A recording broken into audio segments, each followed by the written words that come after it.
ಖಾರವಾಗಿ ಅಷ್ಟೇ ರುಚಿಯಾಗಿ ಚಿಕನ್ ಫ್ರೈ ಮಾಡೋದನ್ನು ತೋರಿಸ್ತಾ ಇದ್ದೀನಿ. ಇದರಲ್ಲಿ ಒಂದು ಸ್ವಲ್ಪನೂ ನೀರನ್ನು ಹಾಕಲ್ಲ, ಹಾಗೆಯೇ ಮಾಡ್ತಾ ಇದ್ದೀನಿ. ಮೊದಲು ಪ್ಯಾನ್ ಬಿಸಿ ಮಾಡಿ 4 ಸ್ಪೂನಷ್ಟು ಎಣ್ಣೆ ಹೆಚ್ಚಿಗೆ ಹಾಕ್ಕೊಳ್ಳಿ, ಚೆನ್ನಾಗಿರುತ್ತೆ. ಕರಿಬೇವನ್ನು ಹಾಕ್ತಿದ್ದೀನಿ. ಕರಿಬೇವು ಅಷ್ಟೇ ಒಂದು 3ರಿಂದ 4 ಕಡ್ಡಿಯಷ್ಟು ಸೇರಿಸ್ಕೊಳ್ಳಿ. ಹಾಗೆ 3 ಹಸಿಮೆಣಸಿನ್ಕಾಯನ್ನು ಹಾಕ್ಕೊಳ್ತಾ ಇದ್ದೀನಿ. ನಂತರ ಶುಂಠಿ ಬೆಳ್ಳುಳ್ಳಿ ಪೇಸ್ಟು 2 ಟೀ ಸ್ಪೂನಷ್ಟು ಸೇರಿಸ್ಕೊಳ್ತಿದ್ದೀನಿ. ಫ್ರೆಶ್ ಆಗಿ ಆಗಿಂದಾಗಲೇ ನೀವು ಪೇಸ್ಟನ್ನು ಮಾಡ್ಕೊಂಡು ಸೇರಿಸ್ಕೊಂಡ್ರೆ ಫ್ರೈಯಲ್ಲಿ ಘಮ ಅಂತೂ ತುಂಬ ಚೆನ್ನಾಗಿರುತ್ತೆ.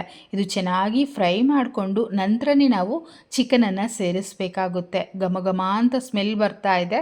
ಈಗ ನಾನು 3/4 kg ಚಿಕನ್ ಸ್ಕಿನ್ ಔಟ್ ಸೇರಿಸ್ಕೊಳ್ತಾ ಇದ್ದೀನಿ. ನಿಮಗೆ ಯಾವ ಥರ ಚಿಕನ್ ಬೇಕೋ ಆ ಥರ ಹಾಕ್ಕೋಬೋದು. ಅಂದರೆ ದೊಡ್ಡ ಸೈಜಲ್ಲ, ಚಿಕ್ಕ ಸೈಜಲ್ಲ ನೋಡ್ಕೊಂಡು ಹಾಕ್ಕೊಳ್ಳಿ. ಫ್ರೈಗೆ ಎಷ್ಟು ಬೇಕೋ ಅಷ್ಟು ಉಪ್ಪು ಮತ್ತು 1/4 ಟೀ ಸ್ಪೂನಷ್ಟು ಅರಿಶಿನ ಹಾಕ್ಕೊಂಡು ಒಂದು 5 ನಿಮಿಷ ಇದನ್ನು ಚೆನ್ನಾಗಿ ಬೇಯಿಸ್ಕೊಳ್ಳೋಣ.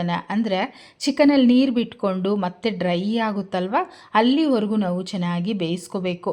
ಎಣ್ಣೆಲಿ ಚೆನ್ನಾಗಿ ಬೇಯಿಸ್ಕೊಳ್ಳೋದ್ರಿಂದ ಚಿಕನ್ ಪೀಸಸ್ಸು ಅಷ್ಟೇ ಸಾಫ್ಟಾಗಿ ತುಂಬ ಚೆನ್ನಾಗಿರುತ್ತೆ. ನೋಡಿ, ನೀರು ಬಿಟ್ಕೊಂಡಿದೆ. ಈ ಜಾಗದಲ್ಲಿ ನಾನು ಒಂದು ಈರುಳ್ಳಿ ಸಣ್ಣಕ್ಕೆ ಕಟ್ ಮಾಡಿ ಸೇರಿಸ್ಕೊಳ್ತಿದ್ದೀನಿ. ಹಾಗೆಯೇ ಒಂದೇ ಒಂದು ಟೊಮೊಟೊ ಕಟ್ ಮಾಡಿ ಹಾಕ್ತಾ ಇದ್ದೀನಿ. ನಾವು ಮಾಡ್ತಾ ಇರೋದು ಡ್ರೈ ಫ್ರೈ ಅಲ್ವಾ, ಅದರಿಂದ ಒಂದು ಟೊಮೊಟೊ ಹಾಕ್ಕೊಂಡ್ರೆ ಸಾಕು. ಚಿಕನ್ನು ನಾವು ಒಂದು 5 ನಿಮಿಷ ಬೇಯಿಸೋಷ್ಟರಲ್ಲಿ ಈರುಳ್ಳಿ ಮತ್ತು ಟೊಮೊಟೊ ಸಹ ಚೆನ್ನಾಗಿ ಮೆತ್ತಗೆ ನಮಗೆ ಬೆಂದೋಗುತ್ತೆ. ಮೀಡಿಯಮ್ ಫ್ಲೇಮಲ್ಲೇ ಮಾಡಬೇಕು, ಹೈ ಫ್ಲೇಮಲ್ಲಿ ಮಾಡಬೇಡಿ. ನೋಡಿ, ಈ ಥರ ಆಗಿದೆ. ಈಗ ನಾವು ಖಾರ ಸೇರಿಸ್ಕೊಳ್ಳೋಣ. 1 ಟೀ ಸ್ಪೂನ್ ಅಚ್ಚ ಖಾರದ ಪುಡಿ, 1 ಟೀ ಸ್ಪೂನ್ ಧನಿಯಾ ಪುಡಿ, ಅರ್ಧ ಟೀ ಸ್ಪೂನಷ್ಟು ಚಿಕನ್ ಮಸಾಲ ಪೌಡರ್ ಅಥವಾ ಗರಂ ಮಸಾಲ ಪೌಡರ್ ಯಾವುದ್ರಲ್ಲಾದರೂ ಒಂದನ್ನು ಹಾಕ್ಕೊಳ್ಳಿ. ಹಾಗೆಯೇ ಅರ್ಧ ಟೀ ಸ್ಪೂನಷ್ಟು ಜೀರಿಗೆ ಪುಡಿ ಹಾಕ್ತಾ ಇದ್ದೀನಿ. ನಂತರ ಅರ್ಧ ಟೀ ಸ್ಪೂನಷ್ಟು ಮೆಣಸಿನ ಪುಡಿ ಹೆಚ್ಚಿಗೆ ಹಾಕ್ಕೊಂಡ್ರೂ ಸಹ ಚೆನ್ನಾಗಿರುತ್ತೆ. ಎಲ್ಲ ಪುಡಿಗಳು ಸೇರಿಸಿದಾಗಿದೆ. ಮತ್ತೆ ಈಗ ಚೆನ್ನಾಗಿ ಮಿಕ್ಸ್ ಮಾಡ್ಕೊಳ್ಳಿ.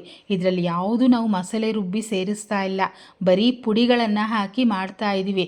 ಖಾರವಾಗಿರುತ್ತೆ, ಅಷ್ಟೇ ರುಚಿಯಾಗೂ ಇರುತ್ತೆ. ಈಗ ನಾವು ಮತ್ತೆ ಲಿಡ್ಡನ್ನು ಕ್ಲೋಸ್ ಮಾಡಿ 5 ನಿಮಿಷ ಬೇಯಿಸ್ಕೊಳ್ಳೋಣ. ನೋಡಿ, ಈಗ 5 ನಿಮಿಷ ಆದ ನಂತರ ತೋರಿಸ್ತಾ ಇದ್ದೀನಿ. ಎಷ್ಟು ಚೆನ್ನಾಗಿ ಕಲರ್ ಬಂದಿದೆ ಅಲ್ವಾ.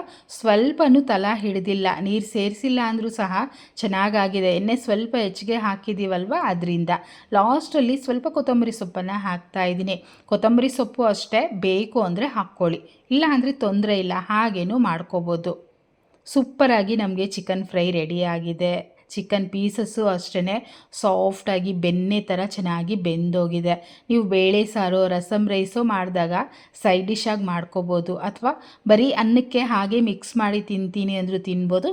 ಚಪಾತಿ ಜೊತೆ ಬೇಕು ಅಂದರೂ ಮಾಡ್ಕೋಬೋದು. ಇಷ್ಟ ಆಯಿತಾ ಫ್ರೆಂಡ್ಸ್? ಖಂಡಿತ ಇಷ್ಟ ಆಗಿರುತ್ತಲ್ವ? ಹಾಗಿದ್ರೆ ಇವತ್ತೇ ಟ್ರೈ ಮಾಡಿ, ಹೇಗೆ ಬಂತೋ ಕಮೆಂಟ್ ಮಾಡಿ, ಲೈಕ್ ಮಾಡಿ, ಶೇರ್ ಮಾಡಿ, ಚಾನಲ್ನ ಸಬ್ಸ್ಕ್ರೈಬ್ ಮಾಡ್ಕೊಳ್ಳಿ. Thank you.